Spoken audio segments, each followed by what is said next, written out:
Hey, it's Miss Yo, and I'm back with another video. I hope all is well with you and yours. And I pray that the Most High is revealing Himself to you in an even greater way than He did yesterday. That you're growing in your faith and going from faith to faith and from glory to glory. And that His Word is richly dwelling in you.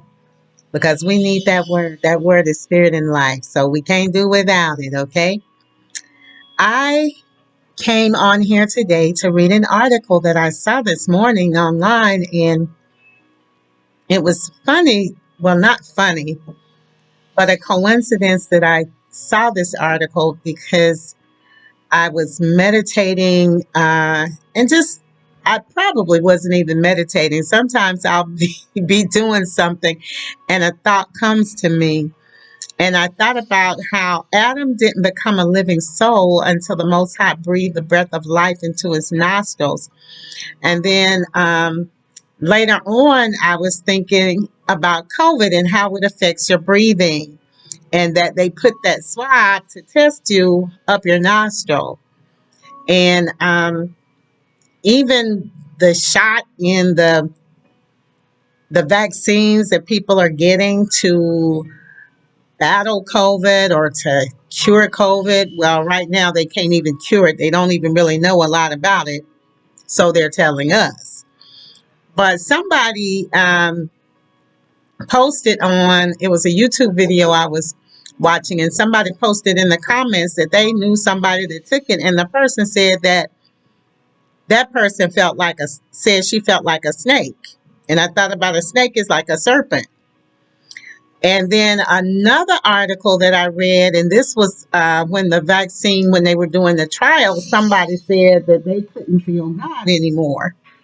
And we know that in the garden, the snake or the serpent, he basically robbed Adam and Eve through deception of their godlike abilities or their ability to live forever.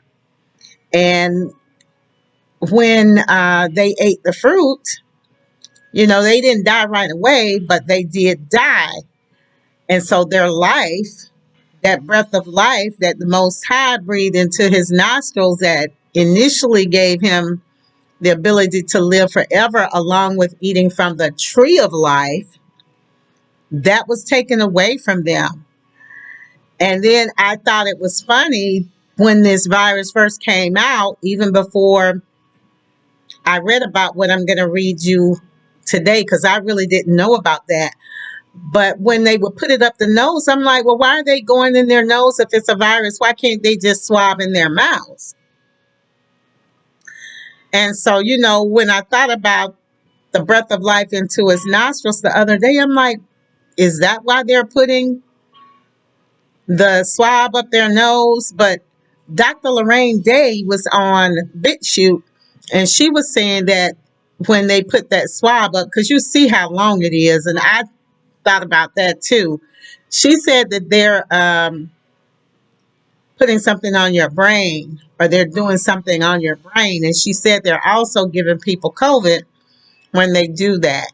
And her name is Dr. Lorraine Day, and she was interviewing with the Israeli News. If you want to see the whole video clip, I was able to find it. I went to duckduckgo.com and I was able to find it. But today when I was looking online and on Google, it showed that Dr. Andrew Brooks, the Rutgers researcher who created the first COVID saliva test, is dead at 51. Okay, so it's two articles that I have here that I'm going to glean information from. The first one is from CNN.com. And it says Andrew Brooks, a research professor at Rutgers University who led the development of the first FDA-approved COVID-19 saliva test, died suddenly on January 23rd, according to a Rutgers statement. His sister Janet Green confirmed to CNN on Sunday that the cause of death was a heart attack. She called him an intellect and an amazing scientist, an amazing father, and an amazing family man. Brooks 51 was the Chief Operating Officer and Director of Technology Development at RUCDR Infinite Biologics, the lab that developed the SalivaTest. The test, which was approved in April 2020, was authorized for at-home use a month later.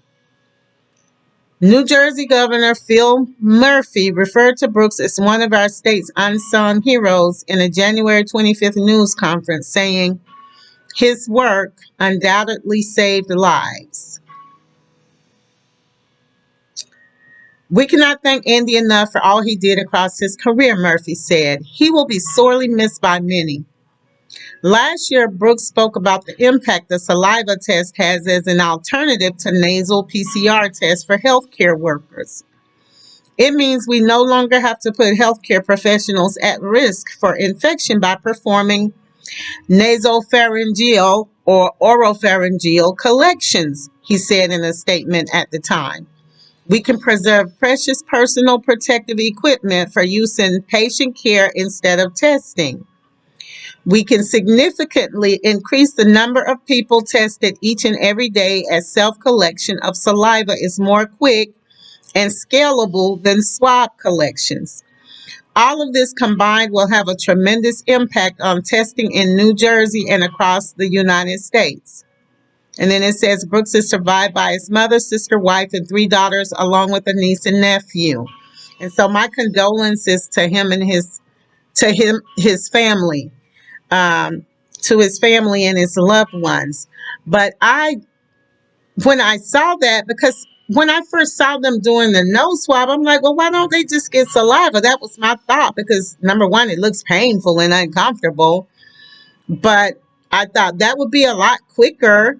But he had a test where you could just, I guess, spit in a cup and do the test that way. And so I found another article on the New York Post website, and I'm just going to glean a couple of things from there as well. And so it says more than 4 million rapid response tests have been performed since March.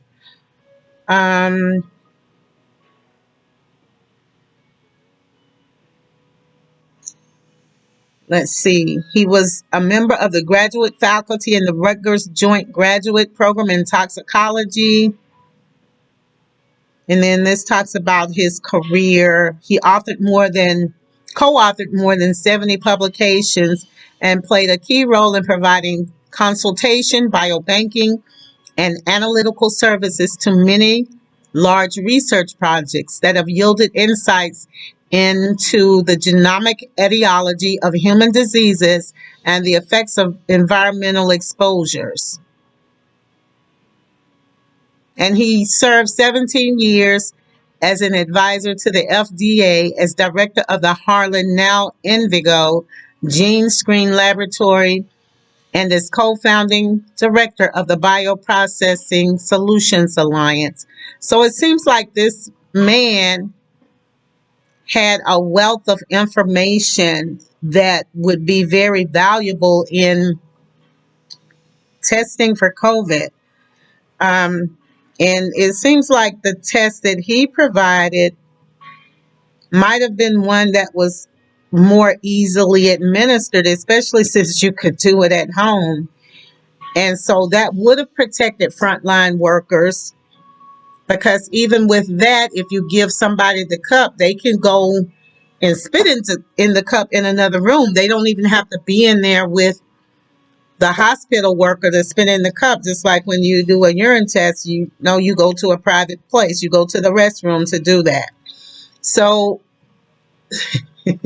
I know they call people that think outside of the box and that don't take things at face value conspiracy theorists. But this right here concerns me, especially in light of what Dr. Lorraine Day has said about the swab being a way that they could put the virus in you, because there is an agenda with this virus and the masks. And we're at the end time.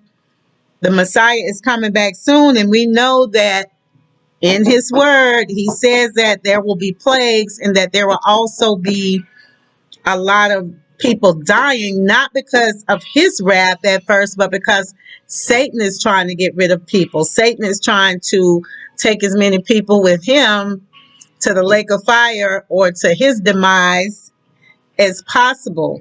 And he is the one that's attacking everybody. He is the one that's going to eventually try to make everybody take the mark of the beast. And we've already seen many restrictions here in this nation and all over the world because of this virus. And so I just think it's kind of coincidental that this man died and he had a test that was easier to administer.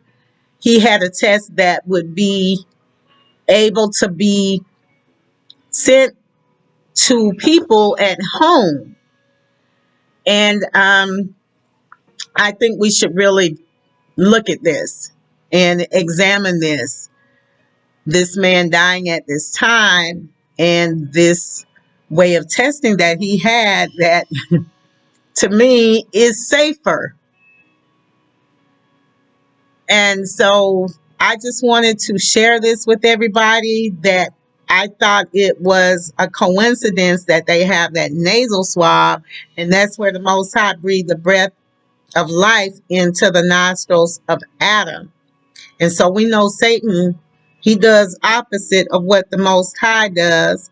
So maybe he's trying to put death into the nostrils with this virus when they go in to test, because there are several people that believe that when you go to take the test that you're being given the virus because the symptoms are so broad